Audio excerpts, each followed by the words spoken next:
Are you in business or busyness? Welcome to Standing on Business with Dr. Melissa, the Purpose Profitess. This is a bold, unfiltered journey for entrepreneurs, visionaries, and purpose-driven go-getters who are ready to stop performing and start becoming. Each week, I take you beyond the hustle and into the heart with soul-stirring truths, powerful strategies, and real conversations that uncover what it means to be the CEO of your own life. So, if you're done chasing paper and ready to activate purpose, tune in, tap in, and take your place at the table. This is Standing on Business, and this time, it's personal. Well, hello there, soulmates. It's your girl, Dr. Melissa, back with another soul-stirring episode of Standing on Business, where it's not just business, y'all. It's personal. So today, we're going to delve into a bit of a touchy topic. I'm sure for many of you, but I will certainly say for me, today I'm going to get deeply personal with you. And I'm going to talk about rejection. Yeah, the R word, right? And let me just start and set the stage for this whole discussion about rejection. Rejection, y'all, has a sound. It's not just this thing, this external thing. Rejection is like a whole being, right? It's this whole presence. And it has a look and it has a sound. What does rejection sound like? Rejection might sound like slamming doors. Rejection sounds like conversations stopping when you walk in the room. Rejection sounds like being told verbally, either explicitly or subtly, you don't belong here. You don't fit in. You're not one of us. And I'll tell you, if we're honest, if I'm honest, rejection doesn't just hurt because something has ended. You know, I think when we talk about rejection, we immediately go to something that has ended. But rejection doesn't hurt just because we've come to the end of something. Rejection hurts because, in a real sense, it threatens our identity. It makes us question our value and our worth. It disturbs or disrupts our peace. It shatters our place, our roles, like who am I? And what do I mean? And what is my value? So today, I want to talk to you about 3 ways that we can change the way we look at rejection. Today, we're going to flip the script on rejection. And I want to submit to you that maybe rejection is protection. And maybe even beyond that, rejection is redirection. So today I want to talk to you about 3 ways that rejection can become redirection. And this is not about rejection feeling good or being something that we want to happen. But I want us to walk away today understanding that fighting rejection is keeping us stuck. And so if you've ever been rejected by people, systems, or circumstances, particularly those things that you thought would protect you, this discussion is going to be for you. So lace your boots up and get ready. We're gonna walk through the mud on this a little bit, okay? And I want to tell you, if during this discussion you start to feel anything, right? I want you to be intentional about noticing it. I want you to notice where rejection may still be having an emotional hold or charge on you. Because soulmates, awareness is the beginning of movement. It is the beginning of healing. So I told you guys that I was going to get personal today. I'm generally very transparent with you all, but today I'm going to delve into um, my story, my time of rejection um, in a more raw way. Okay. And when I think about this particular time in my life, rejection was not just an emotional feeling. It was not just an event like, oh, I was rejected. During this particular time in my life, rejection had become my life. It wasn't a singular event. It had become my life. It had become my normal, right? You see, during my late husband's illness with brain cancer, his behavior changed drastically. Like he went to bed one night as who I knew, and he woke up the next day and I didn't know him. And so during that time, soulmates, I was dealing with accusations. Like it was as if a switch had been flipped, and all of a sudden, the person that had been my protector became the person that was the aggressor toward me in my life. So there was all of these false accusations. There was agitation that wasn't warranted, like that I just couldn't figure out. You guys, there were police calls on a weekly basis. I was answering the door, and there was, a man or woman in blue who had been called about everything from missing wallets to intruders in the house to a fire that had been intentionally set, like a number of things. So, weekly police calls. And then there was that day that there was a knock on my door. And y'all know it's bad when there's a doorbell and they don't ring it, they knock instead. Never a good sign, right? It's like you didn't even want to ring the doorbell. It's like a pounding. And I opened the door, and there was Child Protective Services standing on the other side. You see, a school counselor had reported concerns that the environment that my son was in had become unsafe based on just some comments that he had made and just some real changes that she had noticed in him. And they were not unfounded. She was correct. And honestly, did the right thing to express concerns. But let me just put a pin in this so that you can get how deeply disturbing this was. Years before, I was CPS. Like, I was the person standing on the other side of the door addressing the potentially bad parents. And I knew that system inside and out. So when she introduced herself, I knew exactly what was going on. And it was difficult being questioned. For those of us that are parents, there's nothing more deeply personal than your relationship with your children and your role as a protector for your children. And so anytime that's questioned, I can remember times like being as a young parent, if somebody questioned like, oh my goodness, she should have a coat on. It's cold outside. You don't have the baby wrapped up. Like I would feel deeply offended. It was personal. It was like, oh my God, am I being a bad mom? Right?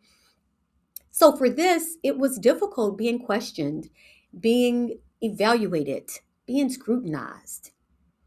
And at the same time, my husband, who was under the weight of this terminal illness and also the influence of outside parties, he had filed for divorce and forced my two sons and I out of our home.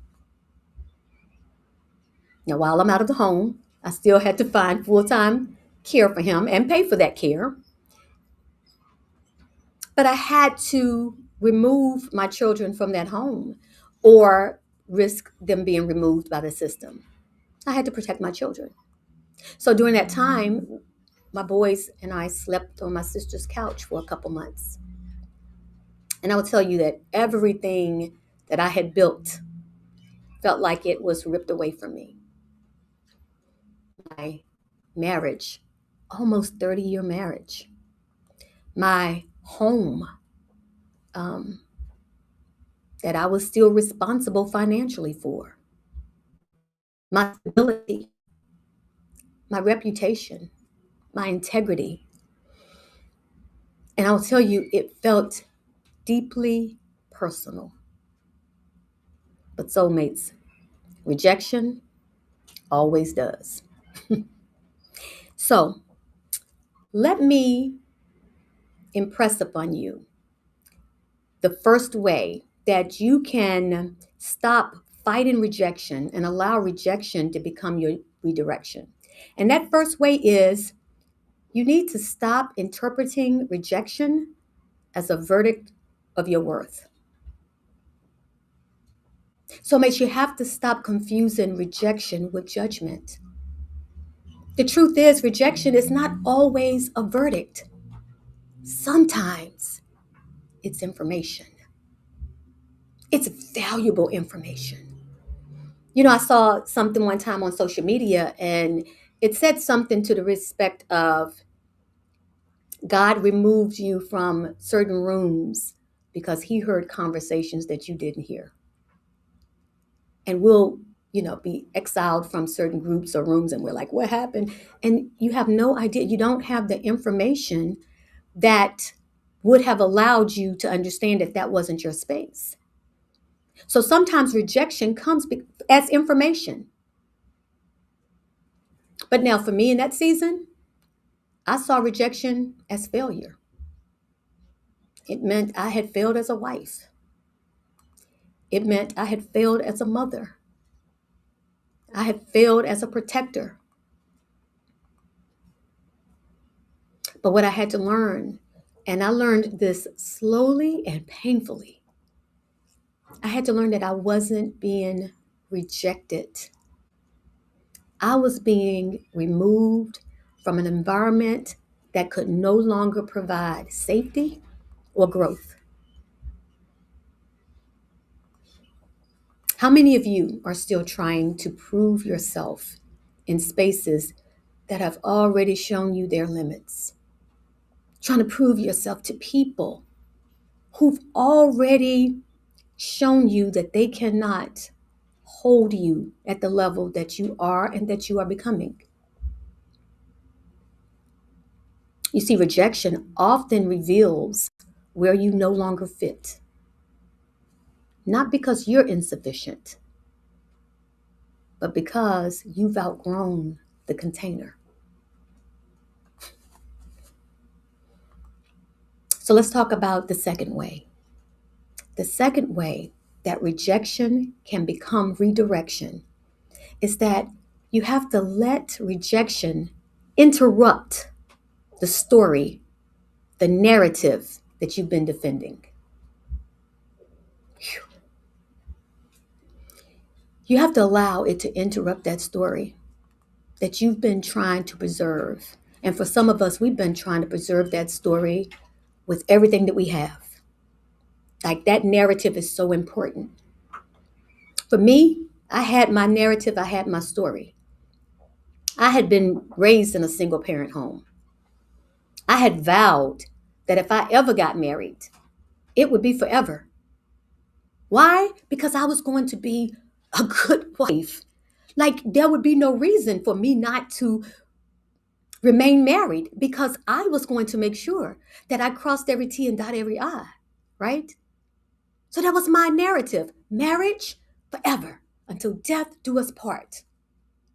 And I was committed to that. Got married at 21, spent 30 years committed to that narrative. And then rejection comes and interrupts that. I had another story, family intact. My children would never know what it felt like to wake up and not have both parents. They would never wake up to the instability and uncertainty of chaos.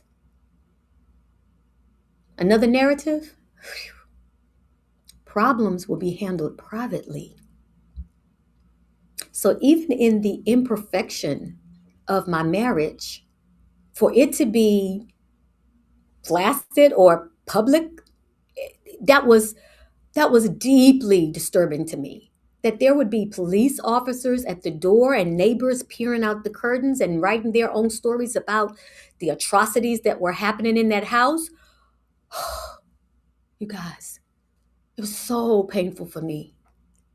So painful.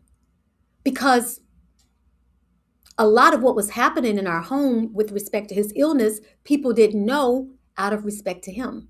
He had told us from the very beginning he did not want anyone to know that he was sick. And so I did not share it.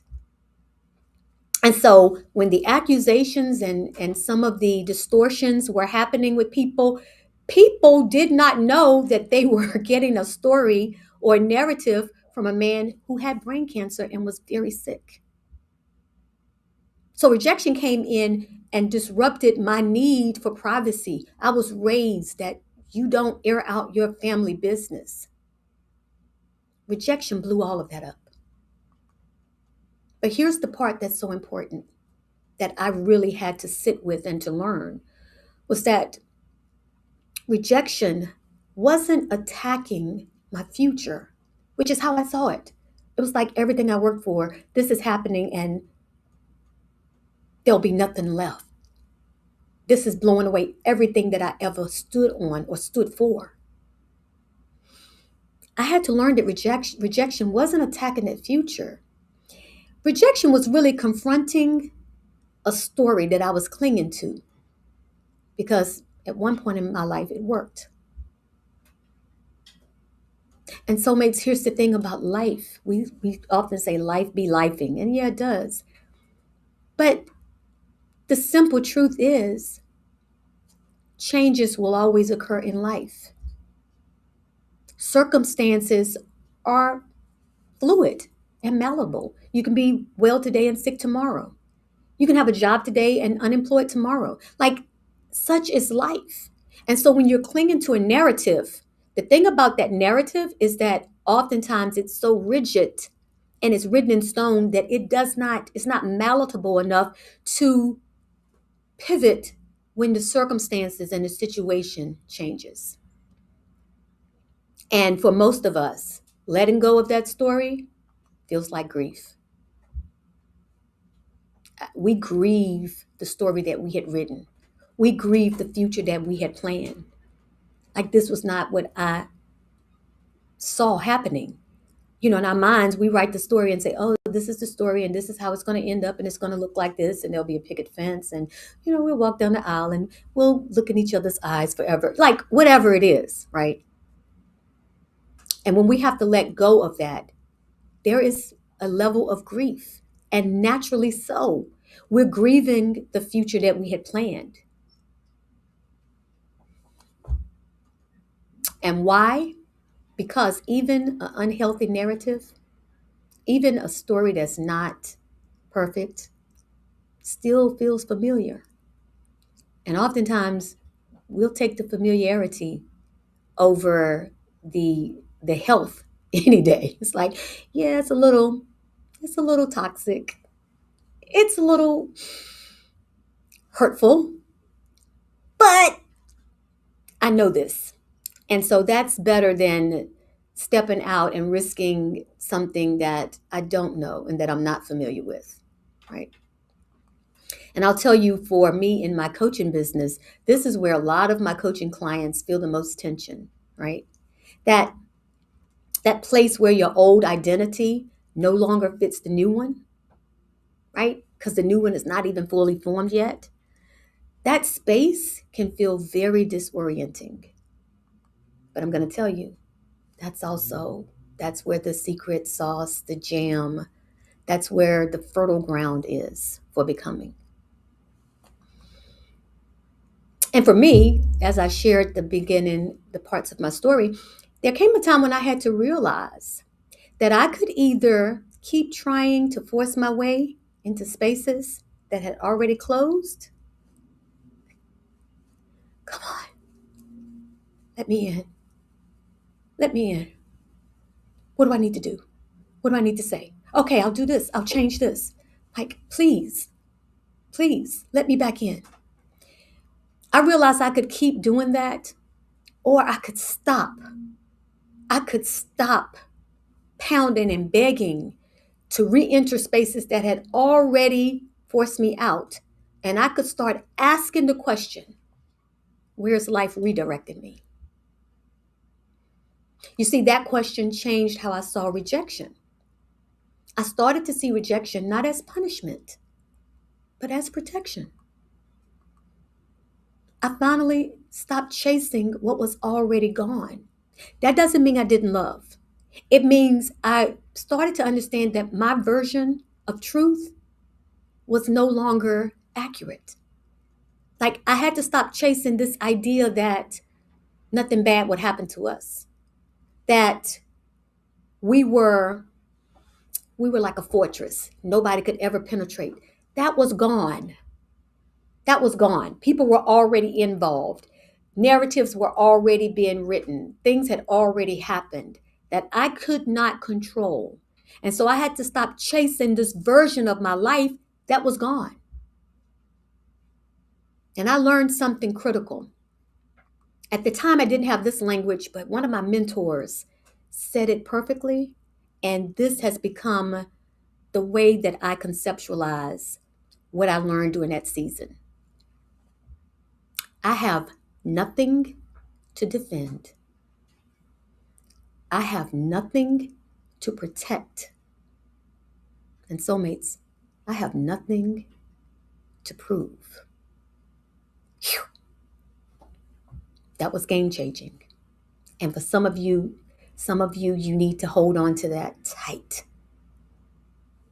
You have nothing to defend.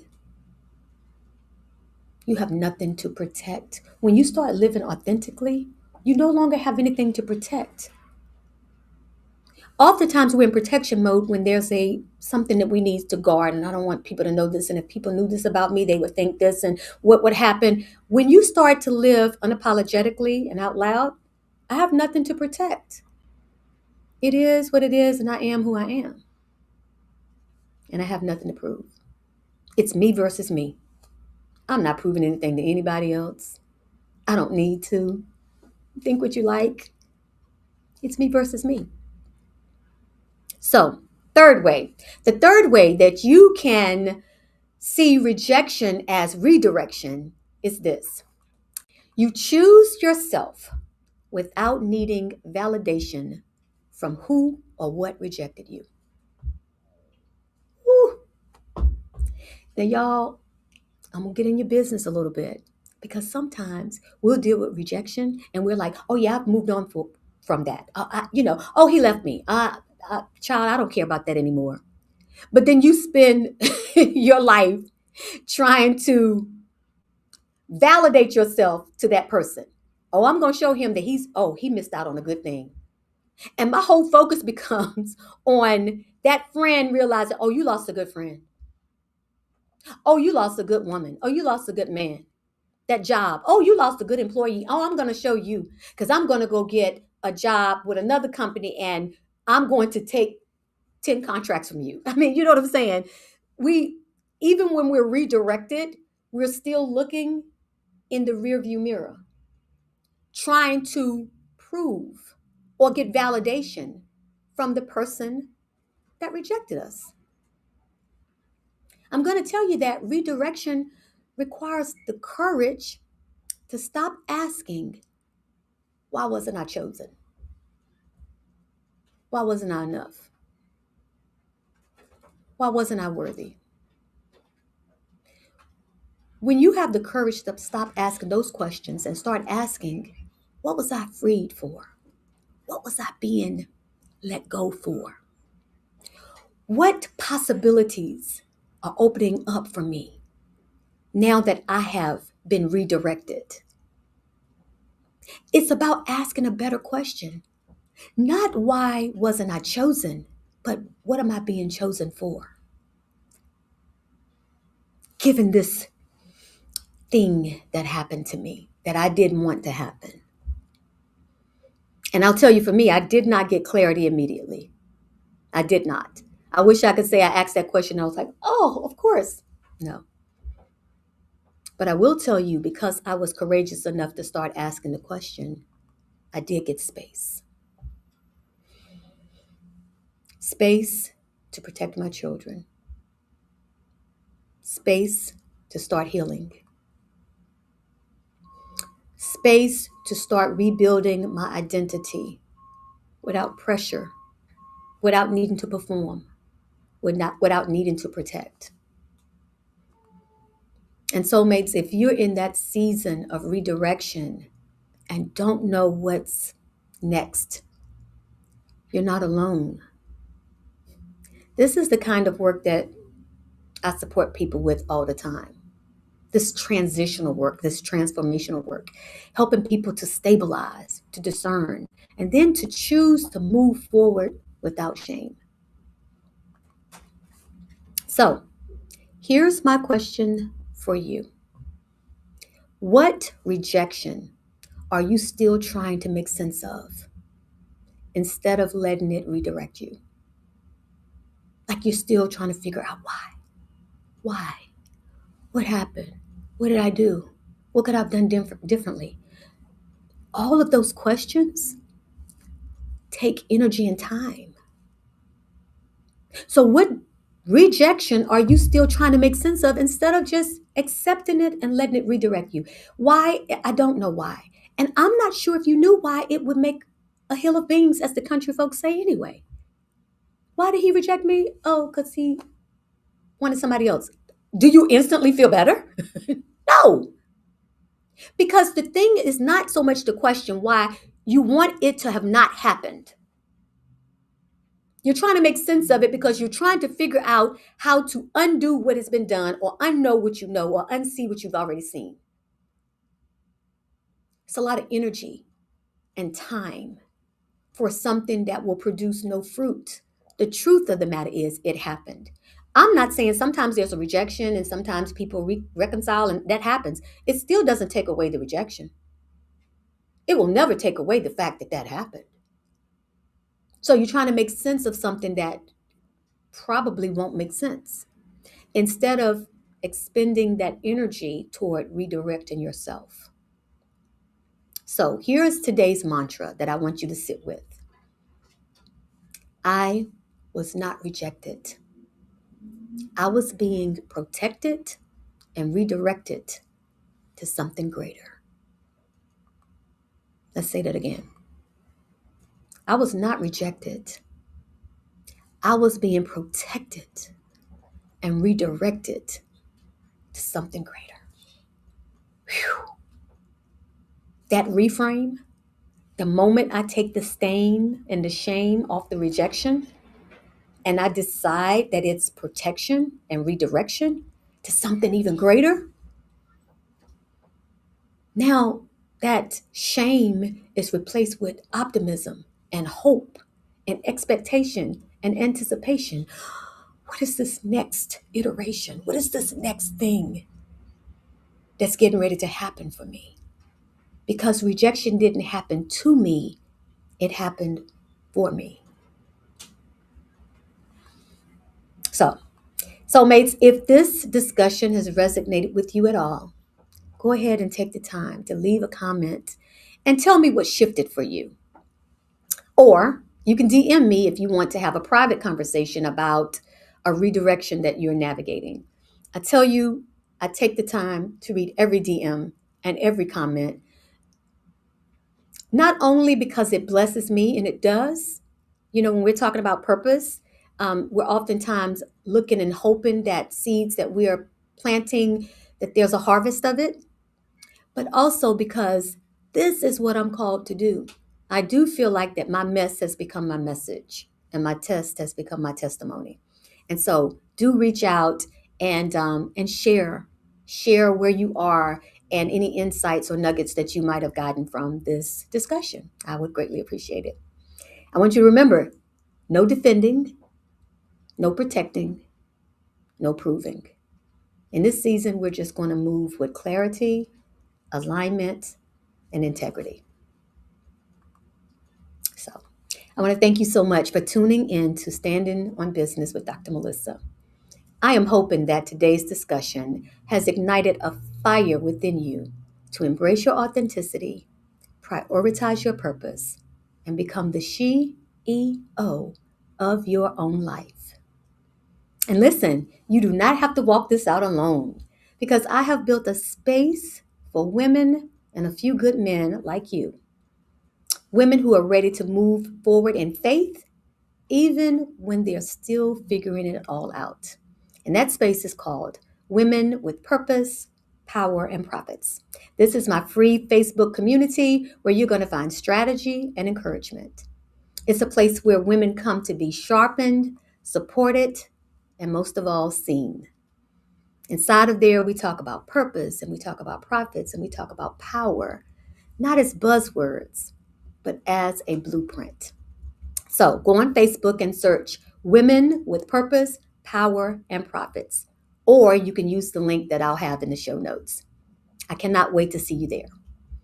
And of course, if you want more information about me, y'all go on ahead and go to my website and my YouTube channel and follow me on all of the socials and say hello. Let me know that you found me from the show. So join me next time as we dive deeper into strategies and mindset shifts that are needed to build a purpose-driven life. Remember, you are purposeful and you are powerful. I believe in you, and I cannot wait to see the incredible things that you're going to achieve. So until next time, my soulmates, keep standing up, keep standing out, and keep standing on business. Bye for now.